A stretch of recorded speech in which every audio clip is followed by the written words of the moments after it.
So, hello na naman po. Lalaya ako. Yan. So, ito na naman po si Ate G. Adjust natin ang camera. Ayan, kita nyo na ako.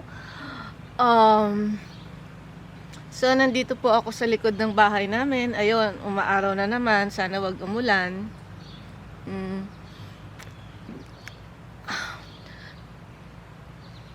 So, before I start my vlog, every time, please click notification button and subscribe muna, and then so you can follow my other videos too. Ngayon, so eto na po yung if you are following my Facebook page, which is Ate G Gold Digger, it's pretty much the same thing, pero pretty much the same thing. Tapos ang YouTube ko po is Ate G sa USA. So ito po, if you are following my page po, so ang sabi ko po, I'm going to go through fertility procedure kasi so wala rin naman akong anak, asawa ko din walang anak. So we have decided na we're going to have somewhat like a fertility procedure, but I cannot say that anymore fertility procedure. I would say egg adoption. So kasi we've tried na po dati sa okay, ganito po yun.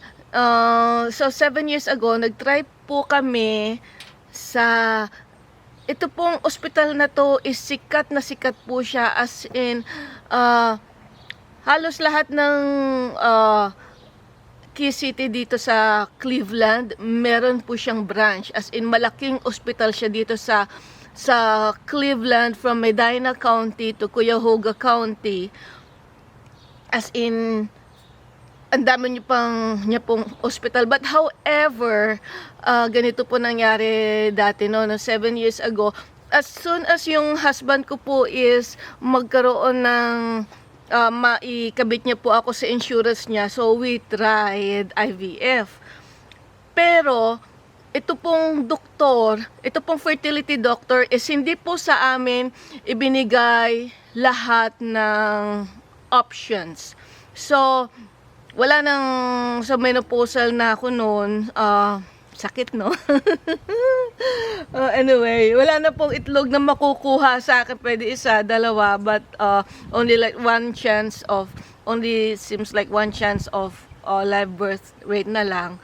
So ang ibinigay po sa amin nitong doktor is, na option is kumuha kami, para makamura, is kumuha daw kami ng kamag-anak. Syempre, budget pa rin kami, hindi naman mas mayaman yung napangasawa ko, no? So, kumuha kami ng kamag-anak. Sabi ko, naisip ko, meron akong pamangkin sa Missouri, baka pwede. Pero, it's not still an option kasi kahit na kamag-anak mo, kasi nga, pag kumuha ka ng surrogate, hindi pala surrogate, yung kung saan ka mag-harvest ng eggs is sa babae, is syempre babayaran mo insurance noon, babayaran mo lahat. Tapos syempre i-compensate mo rin yun, babayaran mo rin yung medication, hospital bills, etc. So feeling ko mga mayayaman lang talaga nakakagawa nun eh. Anyway, so dahil doon, so we forgot about that, we have forgotten that plan. Sabi ko, sige, kami na lang dalawa, pero hindi po, within 7 years, from I think first year of marriage until ngayong hindi po naging madali. Ang problema kasi doon sa ospital na yon is wala silang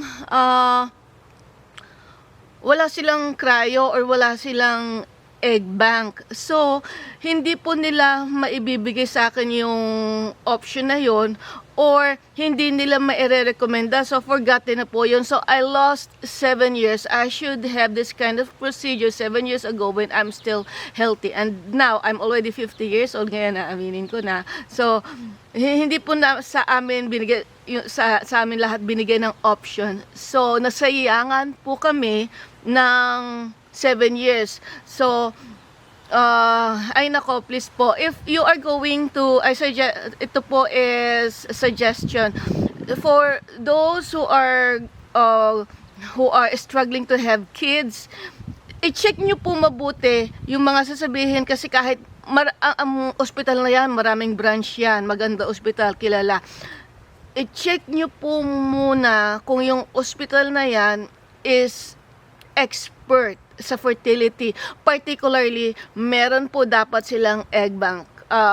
Ayun, meron po talaga dapat silang freezer facility.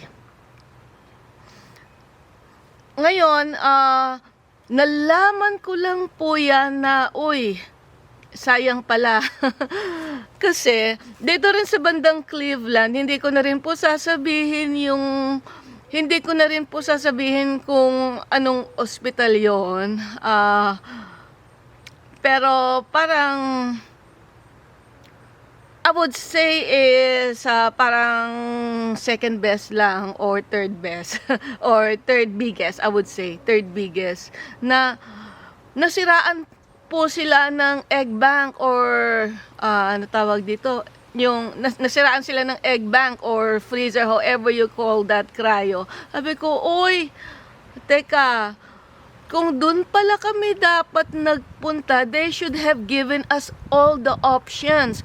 Kaya lang, ang problema, ito pong clinic na itong pinuntahan namin is, syempre, yun ang first option, at wala, at that time, hindi pa ako marunong mag-drive, wala akong mga kilalang mga Pilipina, hindi nakapagtanong, uy, lalo pa may mga nurses sila, di ba, mga nurses, they should have advised me which best hospital to do the fertility procedure. Wala pong makapagsabi nun. Kasi, from di po ako, from the Philippines o from Tibarco. Kaya po nasayangan kami ng 7 years. Ngayon, nung malaman ko itong clinic na to, na expert siya talaga dito sa Cleveland area ng fertility, meron silang ganun na nasira. Tapos research ako. And then I thought, if we have just gone to this hospital, I think I should have already 7 or 8 years old by now. Ayun, tapos ang nangyayari nga sa clinic, yung mga eggs doon, yung mga fertility dates, you know what I'm talking, mga frozen eggs, mga frozen sperm is, mga frozen embryos is nasira po. Pero sabi ko, at least naman kung dun kami sana nagpunta, edi sana at least we have tried. Yun na nga po, may 7 years old. Kaya lang, syempre, yung malaking clinic is tinatanggap po, syempre, kilala siya. So, halos lahat po ng klaseng insurance providers is tinatanggap yung ng malaking ospital na yon. So, ayun lang po. So, watch for part 2. So, on the next part po is sasabihin ko po sa inyo kung ano po yung mga procedures and what I have experienced dito sa fertility procedure na ginawa ko. So, Ate G po sa USA, please subscribe and follow my page to Ate G Gold Digger. Salamat po.